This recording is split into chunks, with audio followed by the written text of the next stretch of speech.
বন্ধুরা, 1971 সালের ভারত পাকিস্তান যুদ্ধের কথা আমাদের সবার মনে আছে। সেই যুদ্ধের পর থেকে গত 5.5 দশক ধরে বঙ্গোপসাগরে ভারতের একছত্র আধিপত্য ছিল।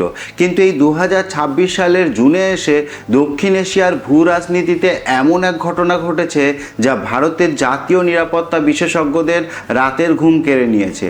পাকিস্তান নৌবাহিনী তাদের নতুন চীন নির্মিত হাঙ্গার ক্লাস সাবমেরিন বঙ্গোপসাগরে মোতায়েন করার আনুষ্ঠানিক ঘোষণা দিয়েছে। এটি কোনো সাধারণ মহড়া নয়। 1971 সালের পর এই প্রথম পাকিস্তানের কোনো কৌশলগত সামরিক যান এই অঞ্চলে প্রবেশ করছে। কিন্তু গোটা গল্পটা এখানেই শেষ নয়। ঠিক এই সময়েই ভারতের পূর্ব প্রান্তে অর্থাৎ পশ্চিমবঙ্গ এবং উত্তর পূর্ব ভারতের সংযোগস্থল চিকেন স্নেক বা শিলিগুড়ি করিডোরে সামরিক উত্তেজনা সর্বোচ্চ স্তরে পৌঁছেছে। আজকের এই ভিডিওতে আমরা কোনো ব্রেকিং নিউজের উপর চোখ রাখবো না, আমরা একটু গভীরে যাব। আমরা বুঝবো কেন পাকিস্তান হঠাৎ বঙ্গোপসাগরে এলো, এর সাথে বাংলাদেশের সাম্প্রতিক রাজনৈতিক পরিবর্তনের সম্পর্ক কী, এবং কিভাবে এই নতুন সমীকরণ ভারতের সবচেয়ে দুর্বল চেকপয়েন্ট চিকেন স্নেককে এক নতুন সংকটের মুখে দাঁড় করিয়ে দিয়েছে। চলুন ধাপে ধাপে পুরো বিষয়টি বিশ্লেষণ করি। প্রথমে বোঝার চেষ্টা করি পাকিস্তানের এই নতুন খেলনাটি আসলে কি। আন্তর্জাতিক থিঙ্ক ট্যাঙ্ক SIPRI এবং ডিফেন্স জার্নালগুলোর রিপোর্ট অনুযায়ী পাকিস্তান চীনের কাছ থেকে প্রায় $5 বিলিয়ন চুক্তিতে 8টি অত্যাধুনিক সাবমেরিন কিনছে, যার প্রথমটি হলো এই PNS হাঙ্গার। সাধারণ সাবমেরিনকে প্রতি কয়েকদিন পরপর অক্সিজেনের জন্য জলের উপরে আসতে হয়, যা রাডারে ধরা পড়ার ঝুঁকি বাড়ায়। কিন্তু এই হাঙ্গার সাবমেরিনে রয়েছে অক্সিজেন ছাড়াই দীর্ঘ সময় জলের নিচে চলতে পারা প্রযুক্তি, যার ফলে এটি টানা 3 সপ্তাহ পর্যন্ত সম্পূর্ণ নিঃশব্দে জলের নিচে লুকিয়ে থাকতে পারে। পাকিস্তানি কমিডোর ওমের ফারুক একে গেম চেঞ্জার বলে অভিহিত করেছেন। কিন্তু পাকিস্তান কেন আরব সাগর ছেড়ে হাজার মাইল দূরে বঙ্গোপসাগরে আসছে? এর পিছনে রয়েছে একটি বড় ভূ রাজনৈতিক কৌশল, যাকে ডিফেন্সের ভাষায় বলা হয় কৌশলগত গভীরতা বা স্ট্র্যাটেজিক ডেপথ। আরব সাগরে ভারতের নৌবাহিনী অনেক বেশি শক্তিশালী এবং করাচি বন্দর ভারতের খুব কাছে। কোনো যুদ্ধ লাগলে ভারত সহজেই করাচি ব্লক করে দিতে পারে। তাই পাকিস্তান ভারতের পূর্ব দিকে অর্থাৎ বঙ্গোপসাগরে নিজের উপস্থিতি তৈরি করছে, যাতে যুদ্ধাবস্থায় ভারতকে দুই দিক থেকে ব্যস্ত রাখা যায়। এবার আসি সবচেয়ে টুইস্ট মেকিং পার্টে। পাকিস্তান কিন্তু একাই সাহস দেখাচ্ছে না, এর পিছনে রয়েছে বাংলাদেশে ঘটে যাওয়া বড় রাজনৈতিক রদবদল। 2024 সালের আগস্টে শেখ হাসিনা সরকারের পতনের পর ঢাকার অন্তর্বর্তীকালীন এবং পরবর্তী নীতিতে বড় পরিবর্তন আসে।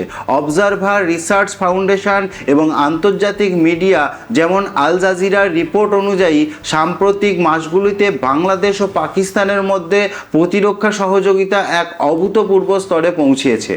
শুধু তাই নয়, গত কয়েক মাসে বাংলাদেশ ও পাকিস্তানের বিমান বাহিনী ও নৌবাহিনীর প্রধানদের মধ্যে একাধিক বৈঠক হয়েছে এবং বাংলাদেশ পাকিস্তানের কাছ থেকে JF-17 থান্ডার ফাইটার জেট কেনার ও পাইলট ট্রেনিংয়ের চুক্তি চূড়ান্ত করছে।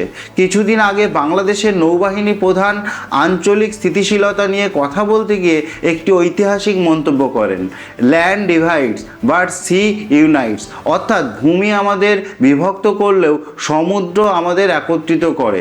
আর এই পুরো নাটকের মাস্টারমাইন্ড কে? অবশ্যই চীন।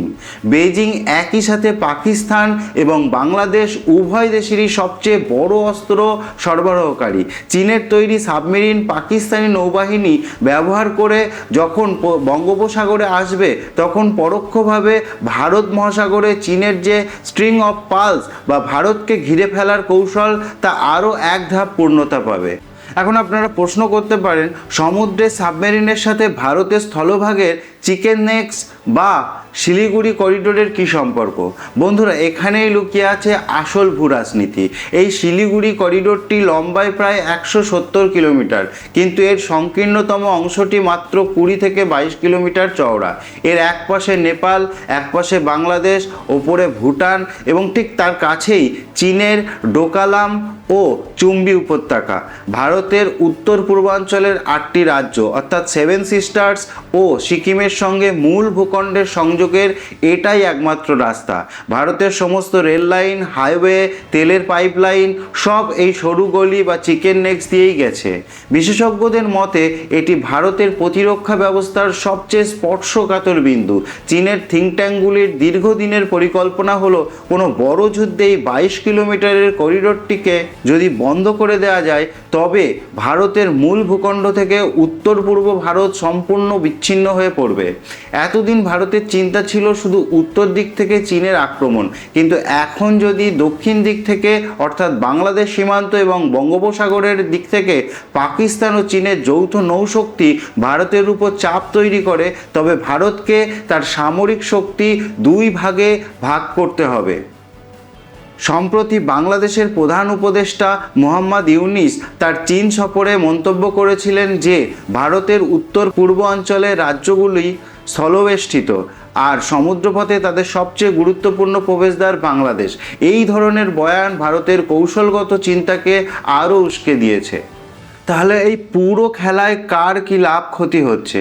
পাকিস্তানের লাভ হলো তারা ভারতের বিরুদ্ধে একটি নূতন ফ্রন্ট বা ফ্রন্ট লাইন খোলার সুযোগ পাচ্ছে।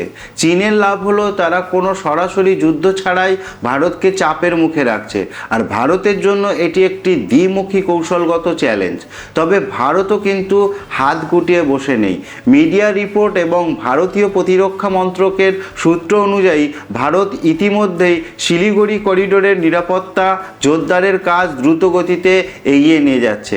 পশ্চিমবঙ্গের ফাঁসিদেওয়া সীমান্তে নতুন করে বিএসএফের জন্য জমি অধিগ্রহণ করা হয়েছে এবং হাসিমারা এয়ারবেসে রাফাল ফাইটার জেট ও ব্রহ্মস মিসাইল মোতায়েন করা হয়েছে। পাশাপাশি বঙ্গোপসাগরে ভারতীয় নৌবাহিনী তাদের সাবমেরিন শনাক্ত ও মোকাবিলার সক্ষমতা আরও জোরদার করেছে। বন্ধুরা, আন্তর্জাতিক সম্পর্ক কখনো স্থায়ী বন্ধু বা স্থায়ী শত্রুর উপর চলে না, এটি চলে স্বার্থের উপর। বঙ্গোপসাগরে এই শান্ত জল আগামী দিনে দক্ষিণ এশিয়ার ক্ষমতার ভারসাম্যের নতুন যুদ্ধক্ষেত্র হতে চলেছে। আপনার কি মনে হয়, ভারত কি পারবে পাকিস্তান ও চীনের এই যৌথ চক্রব্যূহ ভেদ করতে? নিচে কমেন্ট করে অবশ্যই আপনার মতামত জানান। ভিডিওটি ইনফরমেটিভ মনে হলে লাইক এবং বন্ধুদের সাথে শেয়ার করতে ভুলবেন না। দেখা হচ্ছে পরের ভিডিওতে। ততক্ষণের জন্য ভালো থাকুন, সুস্থ থাকুন এবং অবশ্যই সচেতন থাকুন। ধন্যবাদ।